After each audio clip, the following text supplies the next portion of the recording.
All right.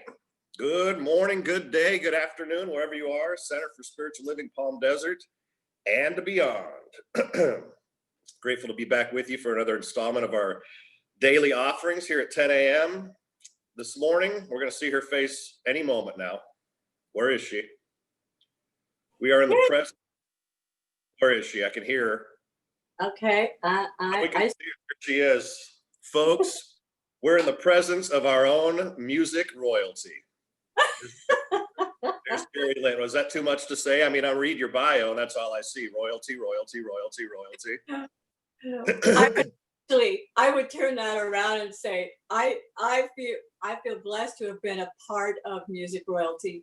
I don't consider myself royalty, but boy, some of the people I've been blessed to work with were, heroes to me growing up. So to eventually in my life, veer in that direction was pretty cool.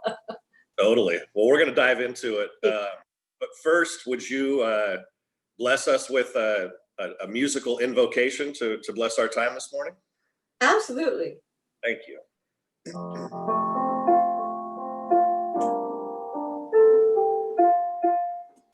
In this very room, there's quite enough love for all the world.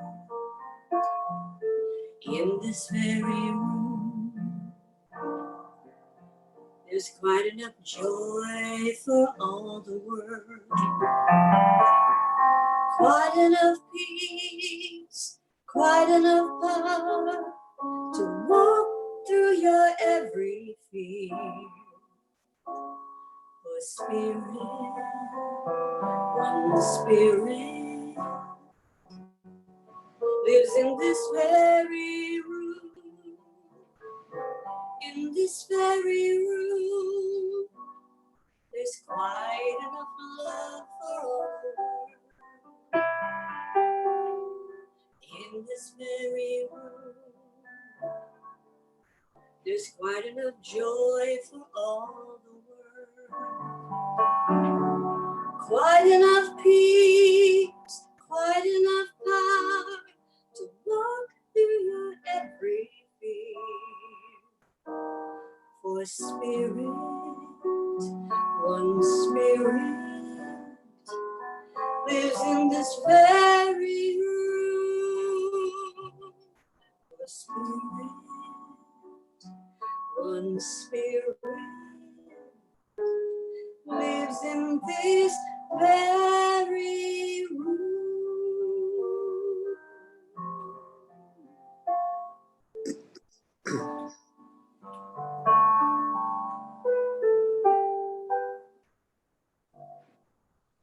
Amen. Thank you. You're welcome. Hey, and folks, just so you know, in addition to being an extraordinary musician and in the music universe, most of you probably already know this is JeriLynne's line too. So this one's "Shine Your Light," and the majority of the line "Peace, Please" with the peace sign, with the hats and the masks and the shirts and all that. Yes, the Peace Please merchandise comes from a show that I wrote called Peace Please, and it was a show about songs about peace. And instead of the actors having a storyline, the dialogue was spoken word poetry in between the songs. And for CSL, I did a special presentation called Shine Your Light. I had written an opening song for us called Shine Your Light that we did for quite a while. And we did a video where we all sang, several people on stage sang that song, and we all wore those shirts, and it was pretty cool. Cool, totally. I can see it. It's beautiful. I'm all about peace in any color. in every color. Absolutely. In every color. And it's quality too, folks. Quality. Let you know where you can find one at the end of the show. Shameless self-promotion. Well, yeah, that's what we're doing here. Right? If you're not going to champion yourself, who can you count on to champion? So I'm just gonna throw a bit of. We're gonna spend the hour talking about JeriLynne, her life, her contribution to humanity, and get to know you better, your personal walk, your spiritual walk. But I just want to throw out a bit of her career here, and many of you may know this. I'm just getting to know JeriLynne. How long have you been the music director at CSL Palm Desert now? We're going on 10 years. Going on 10 years. Okay. Yeah. Excellent. But Yeah. I was, I've been involved in several churches in 30 plus years. I see that too. So let me see here. We've got where did this go? Where did oh, here we go. Dr. Robert Schuller, Crystal Cathedral. You've been there. Yeah. With Rick Warren at Saddleback, another huge ministry, right? Are they still huge? Are they still rocking and rolling down there? Well, the Crystal Cathedral, the large cathedral, eventually was finished, and the Catholic Church bought that out. But the ministry still goes on with the grandson of Dr. Schuller down in Mission Viejo, and it's a rocking great church, Yeah. And so Pastor Warren, great. And with Rick Warren, did you have fun down there? That was fun. I mainly did singing there and some vocal arrangements, but with a bunch of friends of mine from the past who all work and still work there for that matter. So I got to kind of just be a part of the fringe more or less versus, in the director chair. So that was good. So how did that, let's just stop there for a minute. How did that work for you at that point in your life? I don't have any dates here with that, but from a theological perspective, how did you dance with that? Did you consider yourself Christian at the time, or? Well, I've run it's a religious rainbow for me. Yeah. Because I was born and raised a Catholic. Yep. As a child, and then as a teenager, I became part of the born again Christian movement for a minute, and I wasn't completely comfortable in that, although I completely into the Christ-like persona, because I feel it translates into every religion. Mm. And but I started kind of leaning a little more new thought along. I mean, I've always been into it to a degree, just But the more I when I started heading out in this direction, out here in the desert, I started working with Terry Cole Whitaker and her ministries. And then when she moved on, Dr. Sharon Stroud took over Interfaith Ministries. And she was amazing to work with too. They're all amazing. Yeah. And I started feeling that shift. I mean, I've always kind of been, science of mind oriented, but just hadn't really, I just really took it all in. Yep. And then I ended up here. There was one church along the way that I don't really talk much about because it wasn't a pleasant experience, but the good news out of that experience is my strength in my belief system is what gave me the courage and the power to walk out of that situation. Amen. And I ended up here with the Center for Spiritual Living, filling in for the gentleman who was the music director at the time. And he became very ill. And then I eventually ended up taking that position, and I've been there ever since. Yep, that's the last name on the list, Dr. Joe Hooper. Dr. Joe Hooper and Reverend Charles. Love it. The new kid on the block. From Hooper to Hall. Hooper to Hall. We're going to call it Hooper Hall. Hooper Hall. We're working on it. We still got a bit to go. It's still Dr. Joe Hooper. We're doing it. So let me throw some of these names out in the secular world of who you've worked with. The Righteous Brothers, Michael McDonald, Jeff Bridges. Starman will always be one of my favorite movies from back in the day. I know he's done plenty of work, but I love Starman. Keely Smith, BJ Thomas, Crystal Gale, choreography Tony Basil. Am I saying that right? Yes. Uh-huh. Devo, the band Devo, Stacy Cute, LaToya Jackson, and the highlight of her career, she says, was being on the roster at the Atlantic Records 40th birthday party at Madison Square Garden in 1988 with the band, the likes of Phil Collins, Yes, the Bee Gees, Average White Band, and then the grand finale was the reunion of Led Zeppelin. Yes, please, can I have a ticket? Can we, are you kidding? So, wow. I mean, you've been around the block, you've done it. And so let me just go through this and then we can start to unpack everything. You play piano, you sing, you arrange, you're a writer. You mentioned to me before we came on the air here that you're often woke in the middle of the night to compose something. Yeah. So you get hit with something. I would imagine that's truth for a lot of songwriters, not just you allow the fountain of creativity to just flow through you all the time, huh? Exactly. Well, and the most recent song I wrote, which we did for CSL, which will air this Sunday, yep, came to me in a sound sleep. It was one line in the song, and it was like somebody was, taking their finger and pointing me in the head and going, "Hey, get up, get up." And I was kind of like, I was like, "Get up, get up." So I kept hearing this line over and over, and so I ended up getting up and writing a song, and that's how it happens a lot for me. I'll either it'll come to me in a dream or in a sound sleep, or I'll just wake up, walk to the piano, and just start writing something, and then pretty soon, oh, okay. So a little tweak here and there, and next thing you know, you got a song. Next thing you know, you got a song, and that song's called "Because of You." Because of You. The inside info about that is why the way I understand it is you wrote that song specifically for Dr. Joe. I wrote it for Dr. Joe, not knowing at the time until I wrote it, and then I sat back and I listened to a recording, just a little, in home recording I made, and I went, wow.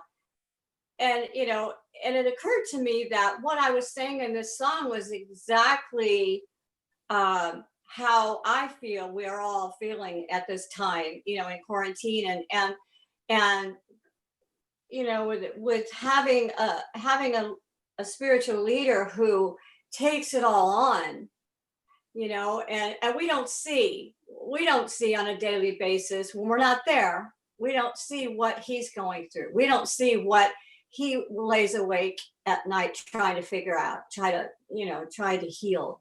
Yep. And it occurred to me when I saw the words of what I wrote that basically because of you, Joe Hooper, we're making it through.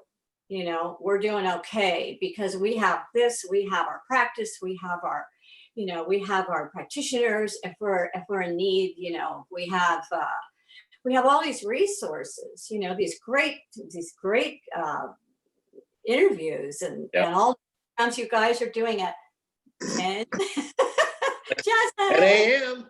I mean, what a great tool, and so that's something good that comes out of this situation, and so I sent that song to Dr. Joe, and it's very open, and it speaks to all the people that are doing the work to help humanity, the healthcare workers, our staff, our amazing staff at the center, people are on call 24/7 if you need something, or you just need a human voice, because so that's where So what song we're doing? 3 because the house band, and it was so much fun recording. I'm great to be back together with the musical prowess, just the genius that exists. I mean, everybody's a player.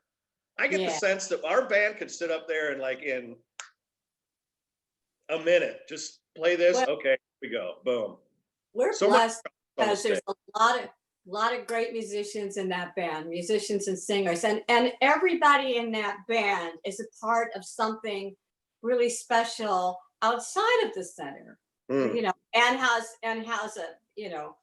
has a history of that, reads like a rock and roll Bible.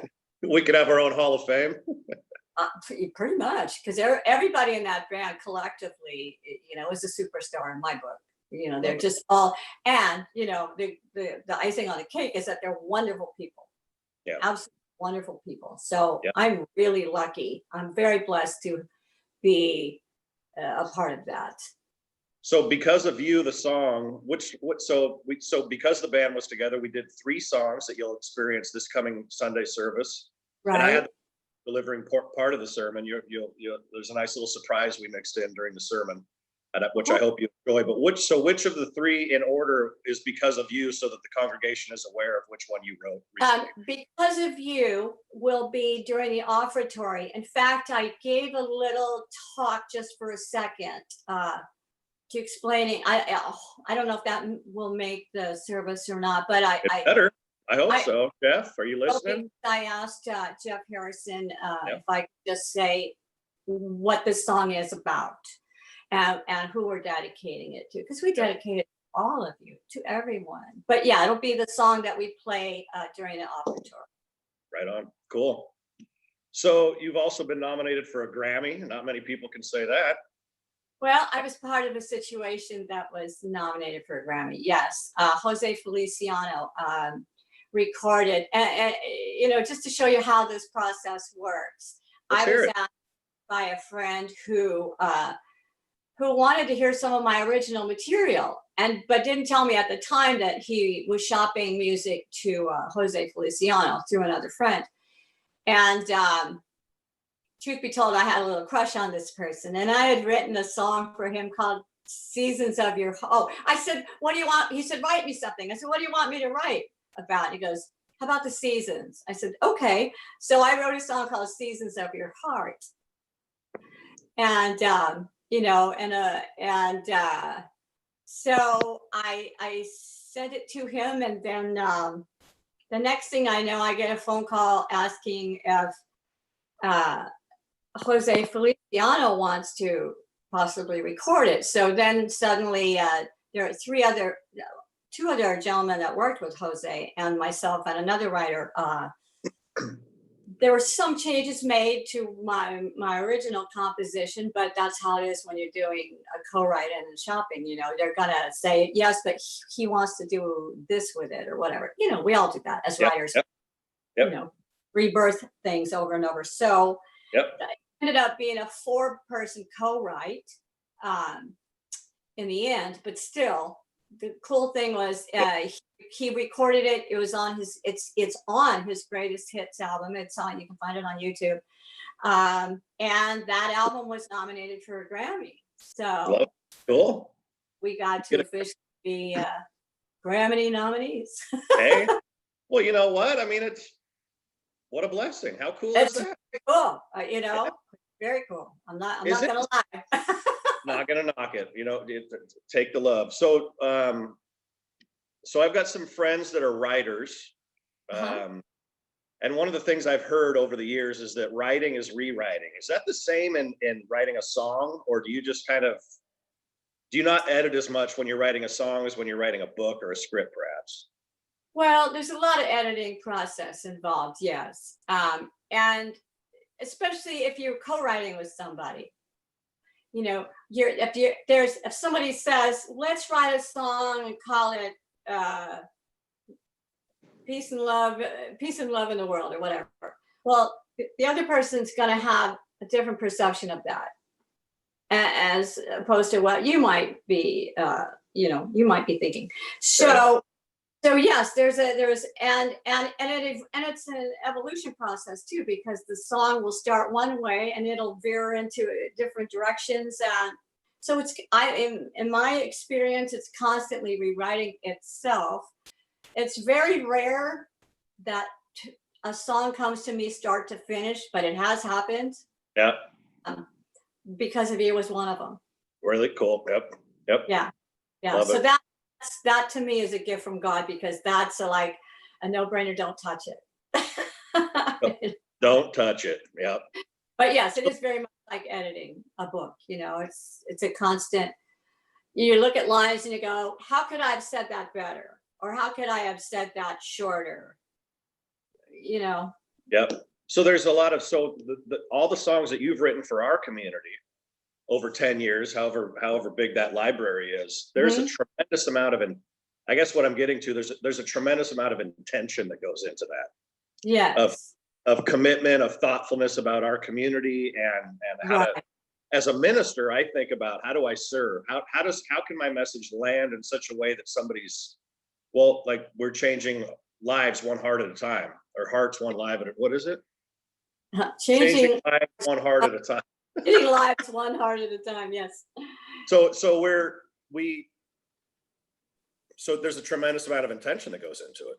Absolutely. I will, well, for example, the shirt you're wearing, Shine Your Light.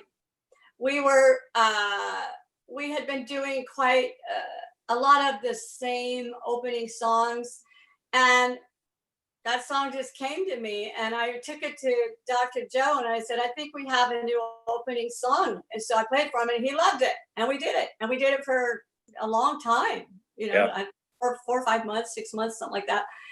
So, but I do write with intention a lot when it comes to my spiritual musical practice. I'll think of a word, or a feeling of something, and it'll encompass itself around that theme, that thought. Mm-hmm. Love it. I wrote a song called "Stand in the Presence of Love," which is from my Peace Please show. But that same idea, I wanted to remind us that we are forever in the presence of love in everything we do. Should we hear? If you just stand in it, you're surrounded by it. It sounds like you want us to hear you sing it right now. So please do it. I did. You know what? I just called it up because. Do you have it? Can you do it? On my desk. Can you pull it up right now? Yeah, sure. Let's sing a little bit for you. Let's see. I hope I remember it. I haven't played it in a while. I think if we had a live studio audience, everybody would be cheering wildly right now. Let's see. I'm just going to do a little bit, maybe a verse and a chorus, if that's okay. Yeah, of course. Yeah, whatever you want. Whatever you want.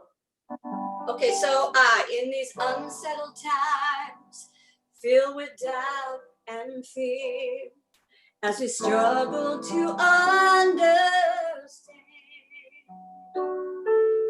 take a deep breath, open your heart, reach for each other's hand, stand in the presence of love, no matter where you go, stand in the truth of what you know, stand in your light, let it shine bright, know you will rise above when you stand in the presence of love. Is that enough? Join me, everybody. When I wrote it, I envisioned this big shout chorus at the end that goes, stand, stand, stand in the presence of love, stand. Big gospel thing, right? Yeah. And that's what you did. Love it. Love you know, 10 o'clock in the morning.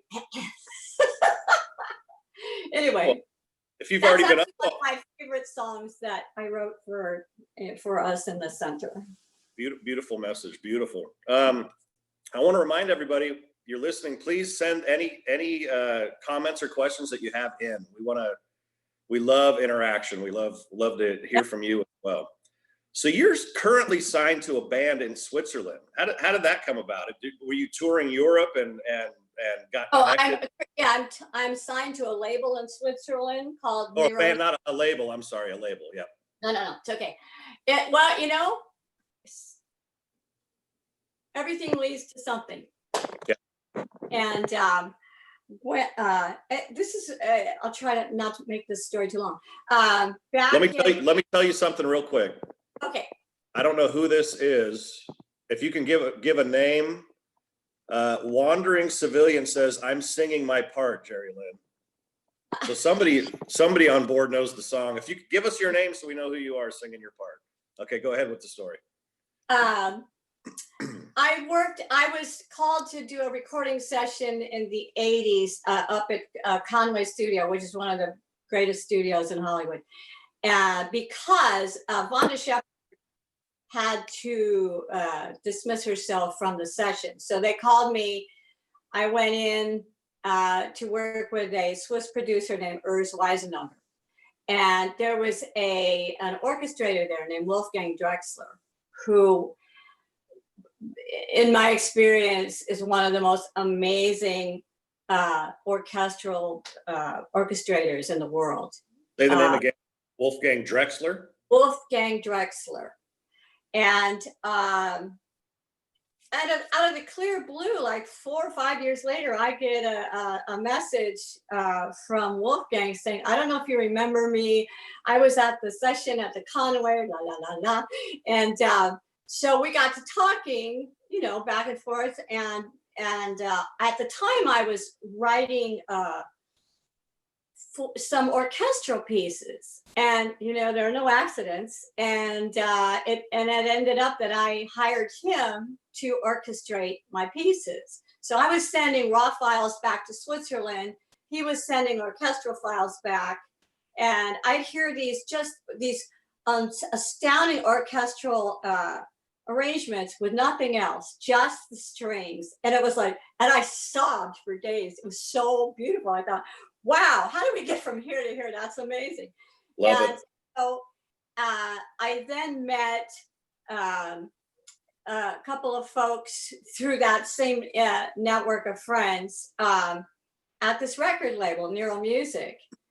And they were very interested in me, and I sent them some stuff. And the next thing I know, I was invited to come to Switzerland to see, you know, to meet them, have a face-to-face with them. And here's another spirit at work thing, you know. It was at a time when I was it was, I want to say 2013. So I was, you know, a little new at the center, been there about 3 years at that point. But I wasn't financially set up to just go to Switzerland and do all this at the time, you know. Yeah, throw caution to the wind and so one of our practitioners, Kaz Akers, who was with us back then, said, do you want me to put it in prayer? And I said, okay. So she put it in prayer that I was looking for financial support to go to Switzerland to get a record deal. I had 2 donors, apparently, who came up with the money. And within 24 hours, I got a call that you're going to Switzerland. And I was like, wow. And later when I found out who the donors were, I was not surprised. I was not surprised, you know. And so that's how I ended up with it. And so I went to Switzerland. I was there for 10 days, and I saw the country, which I'd been there before on a tour briefly, but this time I just had room to breathe and to take it all in. And I met up with Wolfgang for coffee every morning. It was great. And then I was in the studio and we did photo shoots, and I climbed we went up to the top where the James Bond movies were filmed at the restaurant, the circular, the name escapes me at the moment. Anyway, so it was just the most amazing experience. So that's how that all came about. And I did my first album on that label. Fun. So your life's been an adventure. It sounds like. You know, since the day I was born. Do you want to say something about the day you were born? Well, you know. Was it a crazy day, the day you were born? Well, I'll tell you something. When I was born, my mother says my umbilical cord was wrapped around my neck and they didn't think I was going to make it. But being Ave towards the bull, And there's no saying no with this girl. Um, No, apparently I was meant to be here, and I'm here. And then my mom likes to tell the story of when I was 5 years old. I was Dora the Explorer. I took a little pillowcase and I put things in it, and I tied a knapsack, and I took my dog and we went on an adventure. She, of course, had to call the police to bring me home. How far away did you get? But I was exploring. I was How far from home see were the you? world. How far from home were you? Oh, you were a while. Blocks. But when you're a parent and your child is missing, you don't know where they are. Well, And you do it. but because my father was well known in the community, and with the local police and everything, and they know who I was, and they brought me right home. And Yeah. so, but yeah. Let's roll with that a little bit, JeriLynne. So I mean, your resume obviously is extraordinarily impressive. What challenges have you faced as a woman, as in the business, as an artist, as just a human being? What have been some of the challenges that you've faced and overcome that allow this resume to be so impressive and to be sitting here today? Well, that's a great question, because the challenges I faced in and out of, I believe are what led me to where I am now, and what led me to each one of these amazing opportunities. But there was, I grew up in a kind of a volatile situation with my dad. He was bipolar. He also had a drinking problem, and there were times of violence. That's another reason why I know at 5 years old I was going out adventuring. I wanted out of that, but I didn't know what it was. You know what I mean? So when did you find out what it was, though? How did you? At what point were you like? The older I got, we understood. So I believe I was 13. My sister and I were 12 and 13 when the family split up, and my mom, became our only parent. But and then we moved to Hollywood, and it was a completely different surroundings. And a little later, I dabbled in a little bit of, just smoking pot and stuff but drinking later on. And I ended up having to get sober eventually, because there was a point during touring. You're one of the guys. First of all, I was the only female in that situation. Okay. So there's that dynamic, and I have to say, the people I worked with were respectful of me, and they're protective. I used to call my time with the brothers, it's like touring with 7 brothers and 2 dads. That's a shield of protection. It doesn't get any better than that. However, a lot of the people in the band drank, recreationally, and I discovered I couldn't drink anymore. And there was a dynamic change. There was a shift, because I could tell they were uncomfortable that I wasn't drinking. So they would start meeting in places where I didn't see them. And I think their concern was for me. I think it was heartfelt concern, but by the same token, it felt like a slap to me, in that, listen, I haven't changed. I've just changed some of the things about me, but I'm still me. We're still friends. We're still family here. And I had actually kind of called him on it, sitting in a bar one night, just saying, you know what, shame on you. Because I'm still me. Just because I'm not drinking doesn't mean that I can't hang out with you guys. Maybe I'm not going to go to the bar every night with you after the gig, but don't treat me like an alien either. Right. Yep. So, but and thanks be to God, 31 years this past February. So, and there's been a lot of amazing things come out of that. but also some of the other challenges, you know, being on the road as the only female, is there are a lot of predators out there. Mm-hmm. Some of them famous. You know, we'd be on these double, triple bills, and I get called to, oh, so-and-so wants to meet you. So that they'd ask me to step into their trailer. Well, we know what that means. Mm. So Yeah. I just, yeah, no, you can come talk to me out here. Yeah. You can And you talk already to- have a sense of yourself at that point, like this is Oh, what's hell- okay and what isn't. Yeah. Oh, yes. Yeah. Yes. Yes. Yeah, because you know, when you are a woman in a completely male working condition, you're very mindful. It's like radar. You know, you can feel it when it's dangerous, but you also know who's got your back. Yep. So yeah, an interesting, and it's, you know, it's an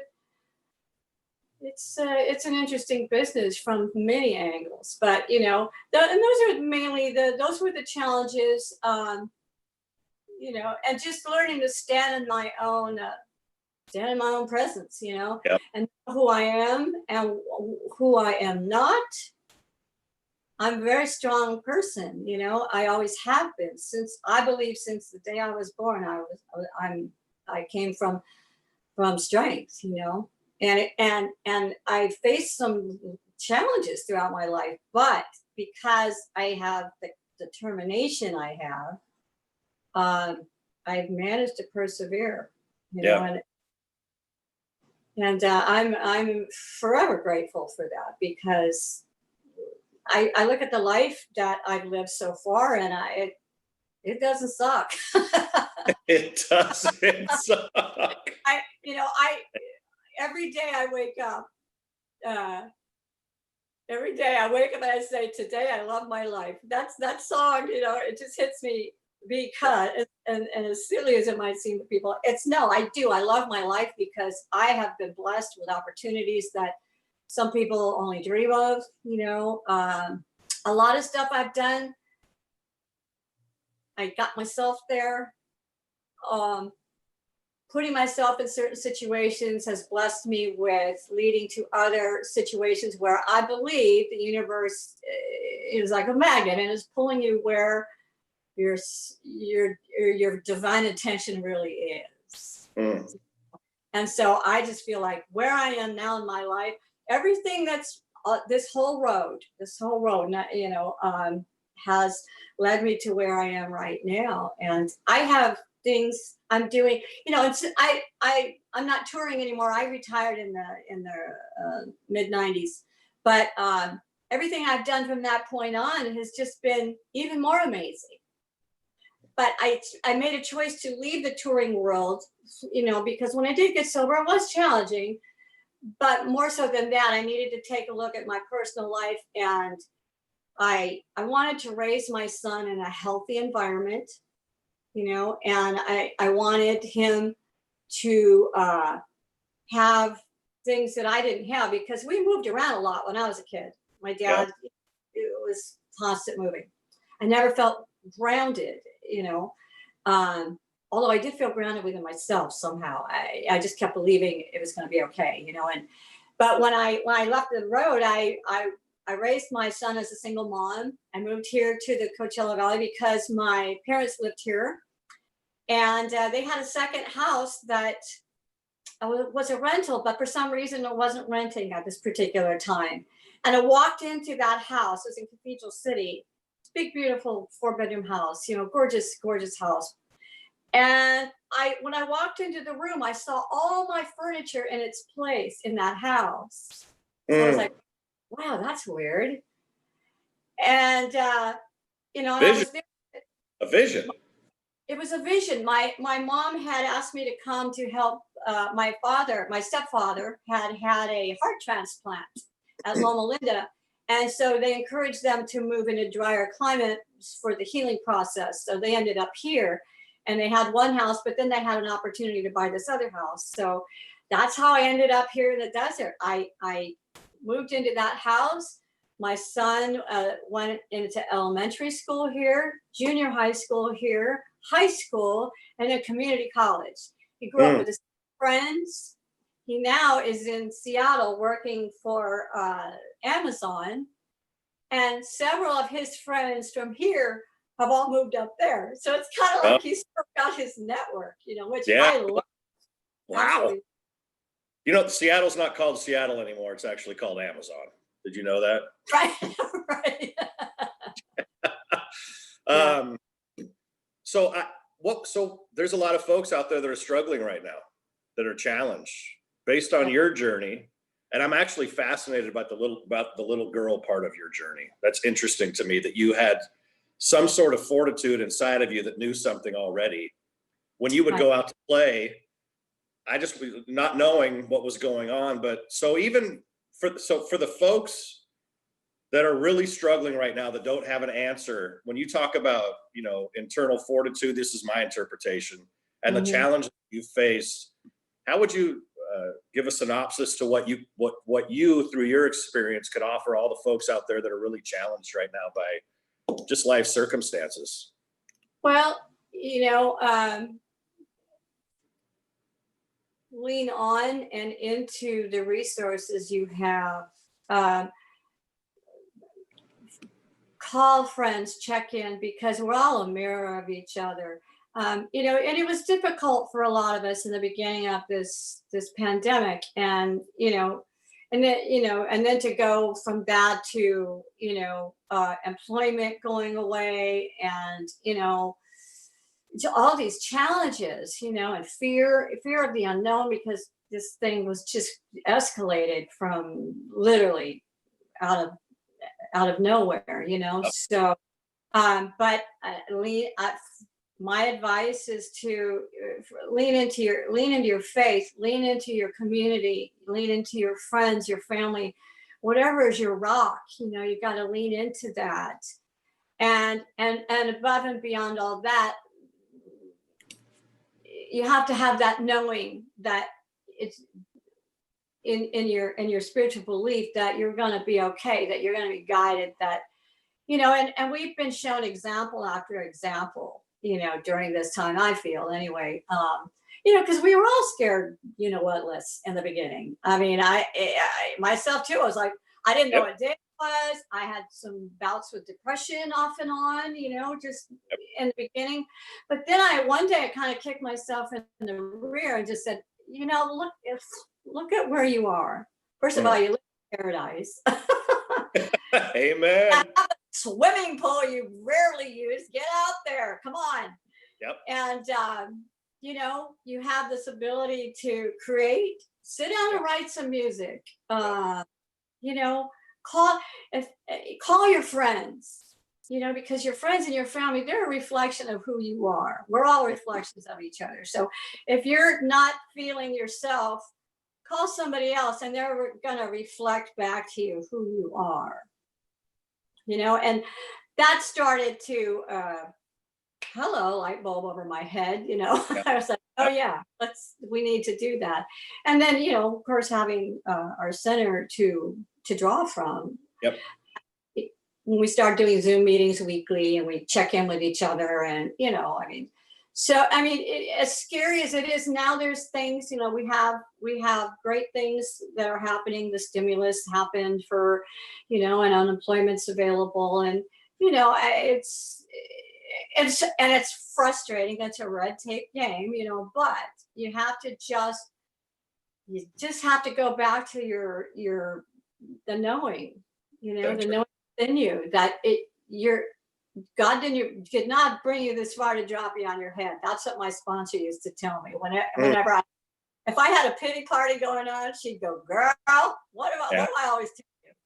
God did not bring you this far to drop you on your head. So get off your ass and do something." Yeah. Well, that's a good thing too. I think even, I think that's one of the beautiful things that happens in recovery is folks have a sponsor. But even if somebody's not in recovery, to have folks that we can go to, like I call it, your team. Who's on your team. Right. And make sure, and if you are listening to this and you realize you don't have a team, form a team. It doesn't have to be, 50 people. A team can be you plus another. That's a beach volleyball team right there. You can step outside your front door and a couple friends of mine and I wrote some little, just some little hello notes to neighbors. And particularly the ones I know are elderly, whether they live alone or they're an older couple, and just said, hi, I'm right here if you need anything. Yep. Just want to say hello, make sure you're okay. Stuff like that, Right. Yep. Or get out and walk, I have a really great student walking, and I walk up and down it, and everyone I see, I say hello to. Even if I have a mask on, I just say hello, make eye contact. Just, people need to know that they're seen and they're heard or they're felt, so. Yeah. It's so Including us. We need that too, not just the other people, but I need that. I mean, at this point, I'm by myself in my apartment. My family's in Seattle. Thank God they get here in about 5-6 weeks. Right. But the reach out, the connection, the humanity, the part of us that's human, that needs touch. Right. And it's not physical necessarily, though physical is a beautiful blessing. A hug from my daughter, the hug from a lover, whatever, a hug from a partner. It's just it's the heart touch, right? It's that heart connection. Yeah. Exactly. Yeah. Do you have anything you can play for us? Do you have another piece in front of you that you want to play for us? Well, let's see. What are you in the mood for? Whatever you want. Let's just say I'm in the mood. All right. I'm just in the mood. Let's hear it. You've got so many pieces of music spread out there, huh? Well, this is my world right here. This area. I have my little corner of the world here. Here, I'll give you a little spin. There's the computer. There's all my friends. Those 4 guys up there from England. Those are my inspiration. The Beatles, cool. Robert Plant. Those are my first boyfriends. Is that those are the guys? That's so cool. In fact, I'm gonna do just a little bit of my favorite, one of my favorites. Imagine there's no heaven, easy if you try. No hell below us, above us only sky. Imagine all the people sharing in the world. You may say I'm a dreamer, but I'm not the only one. I hope someday you will join us, and the world will live as one.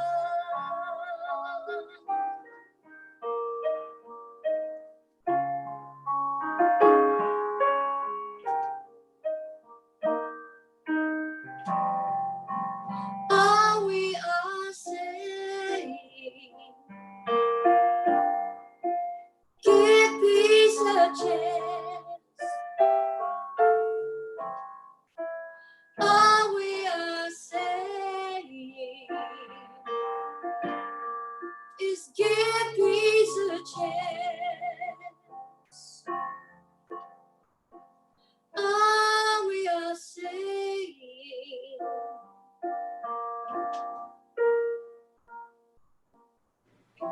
Imagine there's no heaven.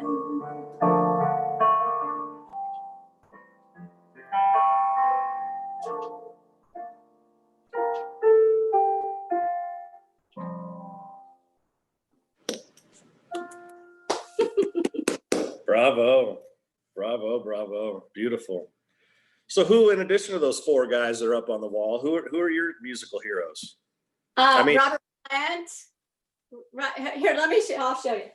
Yeah. Get the full visual going here. Oh, here we go. Everybody in one picture?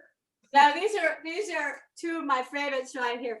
This is Robert Plant and I in Las Vegas. And we had a contest, who has the bigger hair? I think it was me. It's definitely you. And then the picture below is with Whoopi Goldberg, and this was in Reno. Bill Medley used to travel, have a solo act aside from the Righteous Brothers, as well as Bobby for years.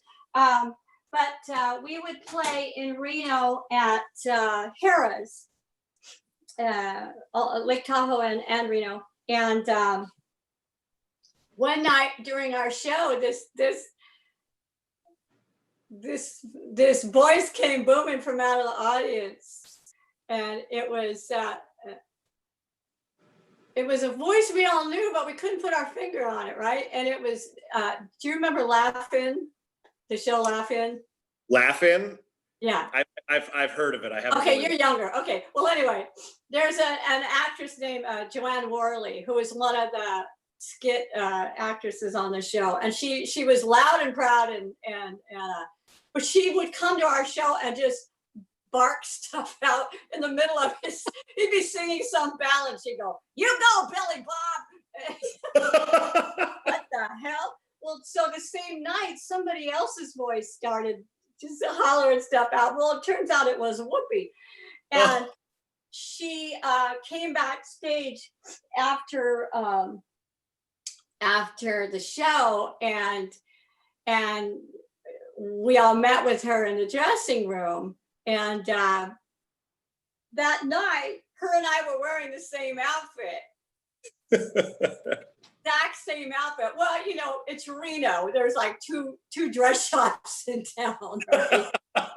So and before we took the picture, she said, no, let me. So she draped this beautiful scarf around her so we wouldn't look like twinsies.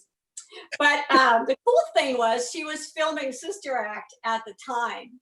Oh, cool. Great film. Love it.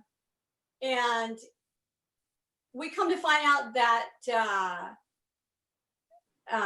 she was looking for a vocal coach in town because, you know, that climate in Reno is really tough vocally. It's very dry, a lot of brushweed, you know, desert. It's just, you know, it's hard for singers the first time they're out there. So, and turns out that we both studied with Seth Riggs in Hollywood, in Los Angeles.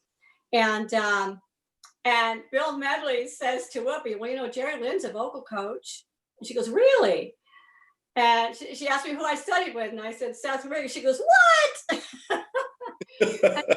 I actually just did a little coaching with her while she was there, you know, because they were doing that week, they were filming all those sequences in the movie Sister Act, you know, when she had her three girls singer act. Fun. A lot of fun. Yep. She goes, girl, I have a range of 2 notes. I said, well, I can at least get you up to 3. Good, that's right.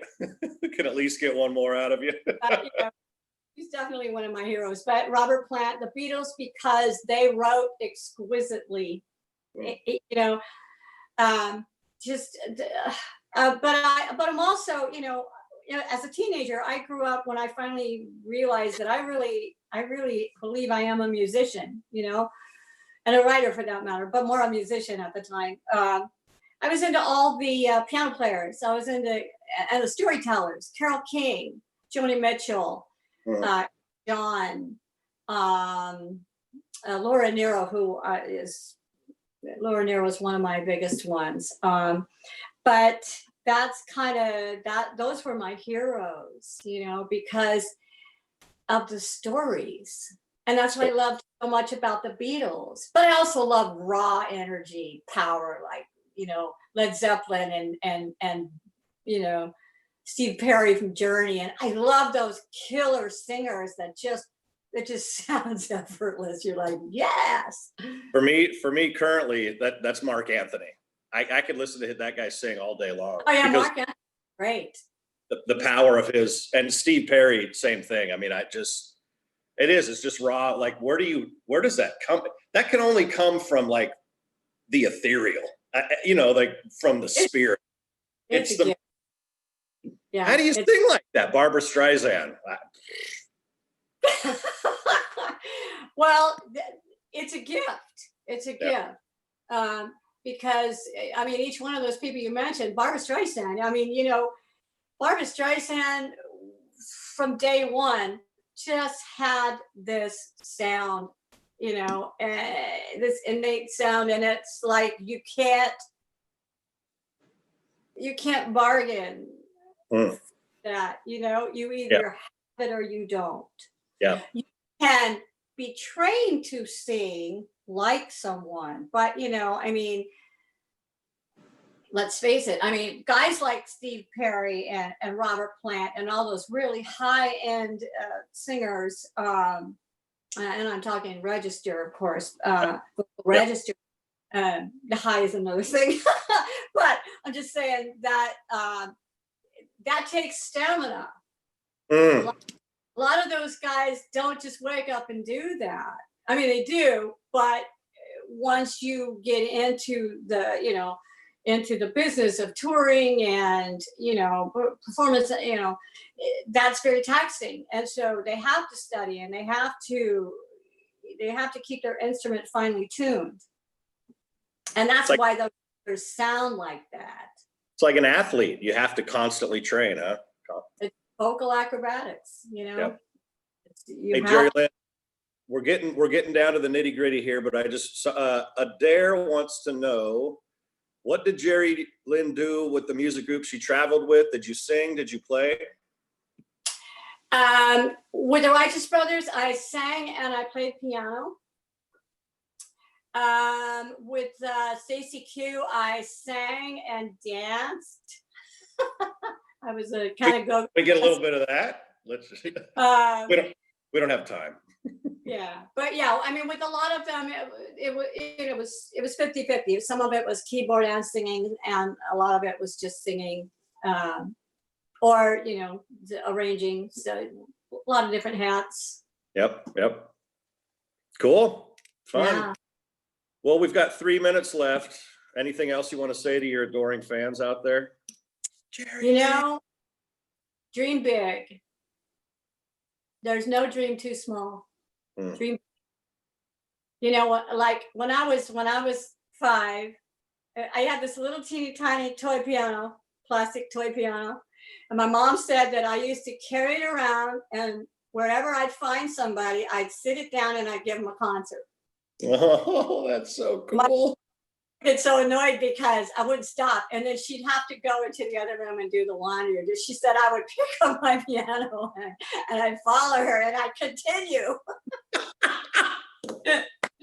So I was big. So I mean, just if you, there's no dream too big. I mean, you can do anything you want. You just have to see it. You have to feel it. You have to be it. And great stuff happens. Then go get it. Yeah, right on. Amen. Okay. Your life is a testimony to that. Thank you so much for being with me today, for being with us. Thank you for allowing me to be with you today. Oh, well, hey, I live concerts in my home daily. That's right. And tell us sing along.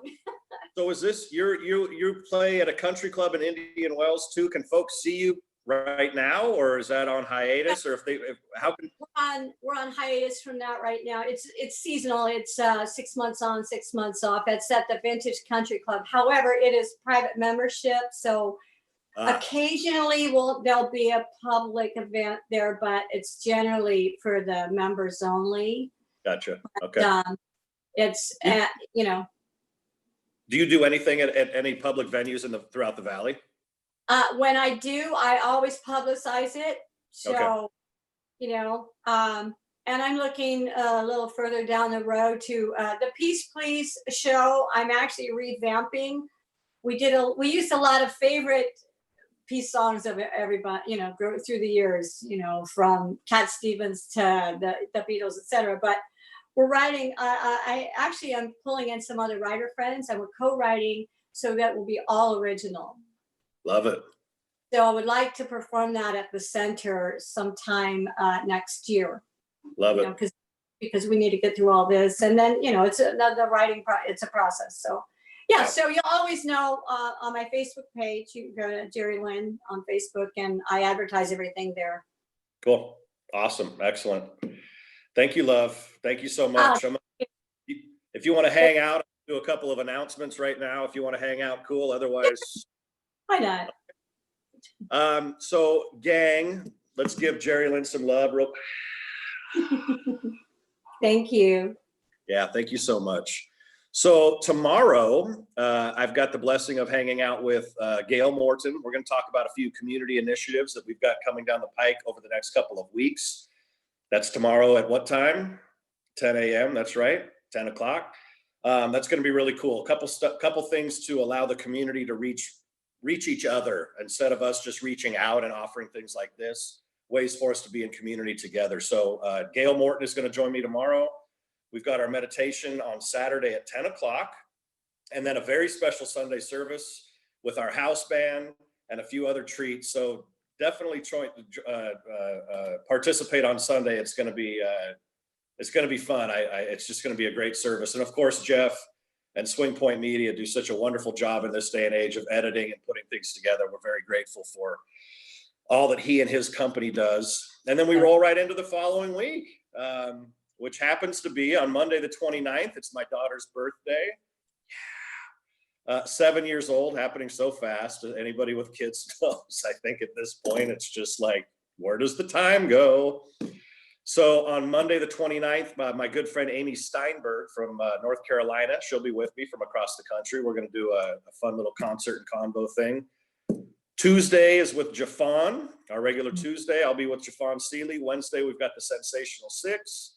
Next Thursday, my buddy, Reverend Daryl Jones, will be back with me. We had a great conversation. I think it was earlier this week, or was it the end of last week? I can't even remember because I don't even know what day it is. He'll be back with me. And then next Friday, 1 week from tomorrow, Dr. Joe and I will be back together for our Dr. Joe and Charles show. And then we just keep on rolling and we keep on rolling. So God bless you, community. We continue to welcome your wonderful financial gifts to bless the center. Trey, can we get a link up there in the chat about how folks can contribute financially through PayPal? Would be great. You can always call the center as well. The phone number's on our website. You can text in that gift, and all that information's on our website as well, cslpalmdesert.org. We continue to, while the building is closed, the ministry is open. That's what we keep saying, and that's just the truth. We keep all the stuff we're doing behind the scenes, and then the things we're doing here every day at 10, that we pray, that I pray, that I know we all do, continue to bless each one of us as we walk through this time. So thank you so much for continuing to share your wonderful financial gifts with the center. That's what we've got. Have a magnificent Thursday. My pool just reopened, so I'm going to go take a swim here in about an hour, I think. I'm going to go work the body a little bit. JeriLynne, it sounds like you've got a pool. You're going to go take a swim too, maybe today at some point? Got it. What are we going to get to today? About 110 again, 111 maybe for the third, fourth day in a row? I just call it 100 inhale. 100 and hell. Nice to get wet. Anyway, God bless you, community. We love you so much. Have a magnificent day. We're out of here. Thank you, Charles. Thank you, JeriLynne. God bless you.